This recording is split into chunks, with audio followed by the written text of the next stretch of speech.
Viewers, welcome to my channel உமாவின் கைமணம். நம்ம இன்னைக்கு பார்க்க போகிறது வந்து ஒரு பாசிப்பருப்பு தக்காளி குழம்புங்க. இதை வந்து சாப்பாட்டோட சேர்த்து சாதத்தோடு சேர்த்து சாப்பிட்லாம், சப்பாத்தி வச்சு சாப்பிட்லாம். சின்ன குழந்தைங்களுக்கு நெய் போட்டு இந்த இது போட்டு சாப்பாடு கொடுக்கலாம். சூப்பராக இருக்கும். நீங்கள் ஒரு தடவை வந்து செஞ்சு பாருங்கள். வாங்க எப்படி பண்ணுறதுன்னு வீடியோக்குள்ளே போய் பார்க்கலாம். இப்போது தக்காளி பாசிப்பருப்பு குழம்புக்கு என்னென்ன பொருட்கள் தேவைன்னு பார்ப்போங்க. பாசிப்பருப்பு 50 கிராம் எடுத்து தண்ணியில் போட்டு வச்சுருக்கேன். ஒரு 5 மினிட்ஸ் ஊறணும். அதுக்கப்புறம் வந்து சின்ன வெங்காயம் கட் பண்ணி வச்சுருக்கேன், 4 தக்காளி பழம் கட் பண்ணி வச்சுருக்கேன், கருவேப்பிலை, இது அரைக்கிறதுக்கு தேங்காயும் ஜீரகமும் எடுத்து வச்சுருக்கேன். நான் எப்பயுமே மேக்ஸிமம் சின்ன வெங்காயம் யூஸ் பண்ணுறதுனால எல்லா டிஷ்லையுமே சின்ன வெங்காயம் தான் சொல்கிறேன். நீங்கள் உங்களுக்கு பெரிய வெங்காயம் போடணும்னா ஆப்ஷனல் தான், எது தேவையோ அதை போட்டுக்கோங்க. இது வந்து சாம்பார் பொடி, இது வந்து 3 ஸ்பூன் சாம்பார் பொடி எடுத்து வச்சுருக்கேன். நம்ம ஃபஸ்ட்டு வந்து பாசிப்பருப்பு வந்து குக்கரில் விட்டு ஒரு விசில் விட்டு எடுத்துக்கலாம். இப்போது ஒரு விசில் விட்டு எடுத்தாச்சுங்க. ஒரு விசில் வந்துருச்சு, ஆஃப் பண்ணிக்கலாம். இப்போ குக்கரில் விசில் போகிறதுக்கு முன்னாடி நம்ம தேங்காய் அரைச்சிட்டு வந்துடலாங்க. இந்த தேங்காயும் ஜீரகம் எடுத்து வச்சுருக்க ஜீரகத்தையும் போட்டு நல்லா வலுவலுன்னு அரைச்சிட்டு வந்துடலாம்.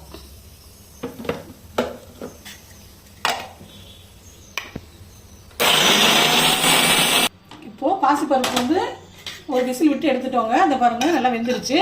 இப்போ வந்து எடுத்துருக்க எல்லா பொருளையும் இப்போ நம்ம வந்து குக்கரில் சேர்க்க போகிறோம். ஃபஸ்ட்டு வந்து தக்காளி பழம், அதுக்கப்புறம் நறுக்கி வச்சுருக்க வெங்காயம், அதுக்கப்புறம் வந்து கருவேப்பிலை, அதுக்கப்புறம் வந்து எடுத்து வச்சுருக்க சாம்பார் தூள், அப்புறம் அதுக்கு தேவையான அளவு உப்பு அதையும் போட்டுக்கலாம். போட்டுட்டு அதுக்கப்புறம் வந்து நம்ம வந்து அரைச்சி வச்சுருக்கோம்ல தேங்காய், அதையும் வந்து இதில் வந்து ஊற்றிடணும்.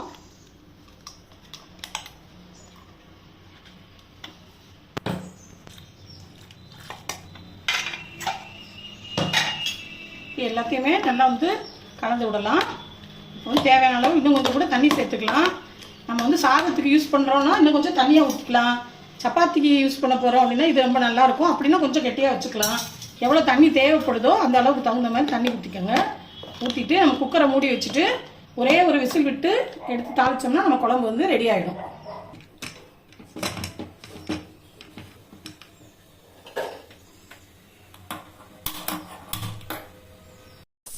ஒரு விசில் வந்துருச்சுங்க, அடுப்பு ஆஃப் பண்ணிடலாம். ஒரு விசில் விட்டால் போதும். ஸ்டீம் போனோடனே தாளிச்சு கொட்டலாம். இப்போ நம்ம குழம்பு ரெடி ஆகிடுச்சுங்க. நம்ம அதுக்கு வந்து ஒரு தாளிப்பு மட்டும் கொடுத்துக்கலாம். கரண்டி வச்சுருக்கேன், தாளிக்க கரண்டி வச்சுருக்கேன். இதில் வந்து நல்லெண்ணெய் ஊற்ற போகிறேன். நீங்கள் சமையலுக்கு என்னென்ன ஊற்றுவீங்களோ அதையே யூஸ் பண்ணிக்கலாம். எண்ணெய் காயட்டும், கடுகு நம்பர் போடலாம். எண்ணெய் காஞ்சிருச்சுங்க. இப்போ வந்து கடுகு நம்பர் போடுறேன். வெடிச்சதுன்னா நம்ம எடுத்து ஊற்றிடலாம். அவ்வளோதான்.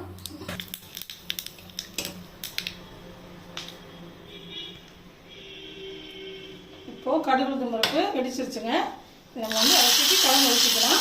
அவ்வளோதான், நம்மளோட பாசிப்பருப்பு தக்காளி குழம்பு ரெடி ஆகிடுச்சு. நீங்களும் ஒரு தடவை ட்ரை பண்ணி பாருங்கள். பிடிச்சிருந்ததுன்னா லைக் பண்ணுங்கள், ஷேர் பண்ணுங்கள். தேங்க்யூ.